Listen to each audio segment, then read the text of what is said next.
করার জন্য পিলার আছে, তারপরে শেষে অন্যান্য জিনিসপত্র আছে, কিন্তু একটার সাথে আরেকটার কানেক্টিভিটি নেই। তাহলে আপনি কী করে নদী পার হবেন? আপনি ডিসেম্বর মাসে 20 তারিখেই আমরা সবাই মিলে বলতে পারবো নির্বাচনটা হচ্ছে কিংবা হচ্ছে না। অন্তর্বর্তীকালীন সরকারের পক্ষ থেকে যখন জোর দিয়ে বলা হচ্ছিল যে কেয়ামত হয়ে গেলেও অন্তত ফেব্রুয়ারিতে নির্বাচন হবে, তবুও ঠিক আপনাকে সন্তুষ্ট এটা বলা যাবে না। আজ তো তফসিল ঘোষণা হয়ে গেল এবং মানে নির্বাচনী ট্রেন ছেড়ে দিল, এখনো কি গোলাম মাওলা রনির মনে সংশয় আছে? আমি প্রথম যে তারা যে তফসিল ঘোষণা করেছে এটাকে স্বাগত জানাই, বিএনপির মতো স্বাগত জানাই।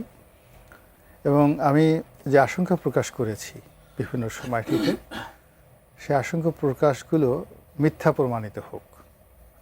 মিথ্যা প্রমাণিত হোক এই কারণে যে আমাদের এই সময়টিতে আমরা আসলে একটা ভালো নির্বাচনের জন্য কাঙাল হয়ে আছি, পুরো সারা দেশ কাঙাল হয়ে আছি।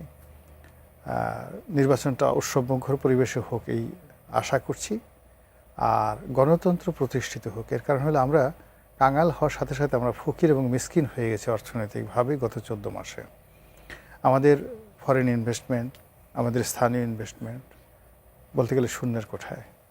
আমাদের কর্মসংস্থান শুধু কমেনি, তার সঙ্গে সঙ্গে যে বেকার সমস্যা যেভাবে বেড়ে গেছে, অর্থাৎ সরকারি হিসেবেই অলমোস্ট 50 লাখ লোক চাকরি হারিয়েছেন।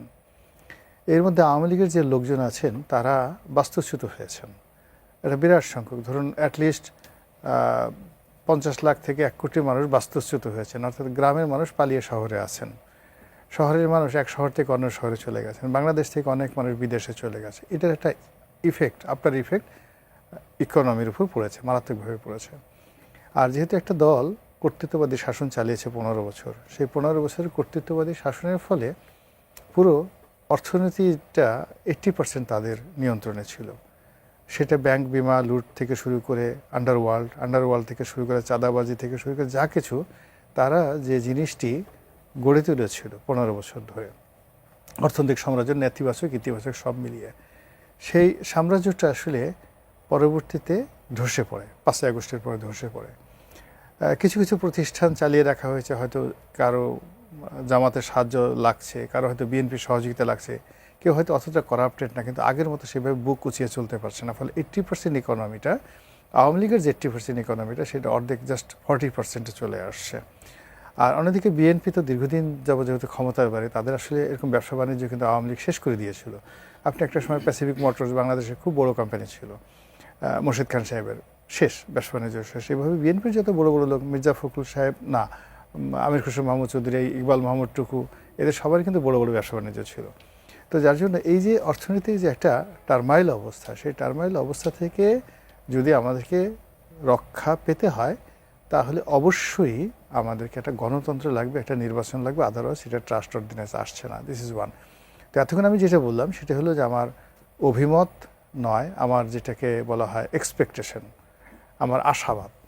এখন আপনি যদি প্র্যাকটিক্যাল যদি চিন্তা ভাবনা করেন, তাহলে আমাদের এই সমাজে এখন নির্বাচনের তফসিল ঘোষণা করা হয়েছে। এনসিপি বলছে যে এই নির্বাচন কমিশন নিরপেক্ষ নয়। আপনার এখানে তো দেখলাম যে নিরপেক্ষ নয়। 2 নম্বর হলো যে এখানে 2টো ভোট হচ্ছে।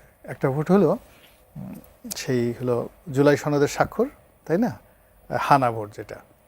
আর একটা ভোট হলো জাতীয় নির্বাচন। এখন যে জুলাই সনদকে নিয়ে এত কিছু, সেই জুলাই সনদে কিন্তু এখনও পর্যন্ত এনসিপির জন্য মূলত জুলাই সনদ করা, তো সেই জুলাই সনদ এনসিপি এখনও পর্যন্ত স্বাক্ষর করেনি। এদিকে আজকে যেটা দেখলাম, সত্য মিথ্যা আমি জানি না, যে নির্বাচনের আগে ভোটার হওয়ার যে বিধানটা আছে, সেই বিধানটা সম্ভবত নতুন একটা অধ্যাদেশ তারা জারি করেছে। সেখানে তফসিল ঘোষণা করার পর আর নির্বাচন কমিশন কোনো নতুন ভোটার করতে পারবে না। ইফ ইট ইজ সো, জনাব তারেক রহমান সাহেব প্রার্থী হতে পারছেন না, প্রধানমন্ত্রী হতে পারছেন না, এখান তিনি তো এখন পর্যন্ত ভোটার হন। আমি বেসিক্যালি এই আলোচনাতে আপনার কাছে আসতে যাচ্ছিলাম, হয়তো বা পরবর্তী অংশেই।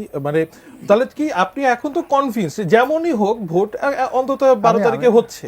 আমি আগের সাথে কনফিউশন, আমি আগের সাথে হয় কি, আগে যেমন একটা আনসার্টেন পিরিয়ড ছিল, আনসার্টেন একটা অনির্দিষ্ট সময় ছিল, সেটাকে নিয়ে আমরা যাকে বলা হয় বিভিন্ন যারা গ্রুপ রয়েছে, তারা পরস্পরের সাথে দ্বন্দ্ব সংঘাত বিবাদ করত। কিন্তু যখনই আপনি একেবারে নির্দিষ্ট একটা তফসিল ঘোষণা করে দিলেন এবং সেই তফসিলে 29শে ডিসেম্বর হলো আপনার মনোনয়নপত্র দাখিলের শেষ সময়। তো ফলে আজকের দিন থেকে শুরু করে ডিসেম্বর মাসের 29 তারিখ পর্যন্ত প্রতিটি সেকেন্ড আমাদের জন্য বলতে গেলে রোজ হাসরের ময়দানের মতো একটা কঠিন বিষয় রাজনীতির ময়দানে। তো এই সময়টিতে নিজেদের প্রতি নিয়ন্ত্রণ রাখা, ধৈর্য রাখা, আইন শৃঙ্খলা সরকারের পক্ষ থেকে ঠিক রাখা, দলীয় কর্মকাণ্ড রাখা, এটা কোনো দলের সেই অবস্থা নেই, সরকারেরও নেই। অর্থাৎ অর্থনৈতিক অবস্থা ভালো না, পুলিশ, বিডিআর, বিজিবি যা কিছু বলে না কেন কোনোটারই সেই যে স্ট্রাকচার, এই সব ফ্যাক্টরের উপরেই তো আসলে নির্ভর করবে যে নির্বাচনটা কেমন হবে। ভালো একটা নির্বাচন এটার উপর নির্ভর করবে। এখন আপনি খুব আশা করতে পারেন যে আমি নদীর উপর পার হব, কিন্তু গিয়ে দেখলেন যে সবই আছে, ব্রিজ করার জন্য পিলার আছে, তারপরে শেষে অন্যান্য জিনিসপত্র আছে, কিন্তু একটার সাথে আরেকটার কানেক্টিভিটি নেই। তাহলে আপনি কি করে নদী পার হবে? এখন সেই কানেক্টিভিটি আসলে কতদূর মানে বাস্তবায়ন সম্ভব সেটা মনে হয় 12 তারিখ পর্যন্ত অপেক্ষা করতে হচ্ছে। 12 তারিখ পর্যন্ত মোটামুটি 16 ডিসেম্বর, তো আপনি 29 ডিসেম্বর লাগবে না, আপনি ডিসেম্বর মাসে 20 তারিখেই আমরা সবাই মিলে বলতে পারবো নির্বাচনটা হচ্ছে কিংবা হচ্ছে না।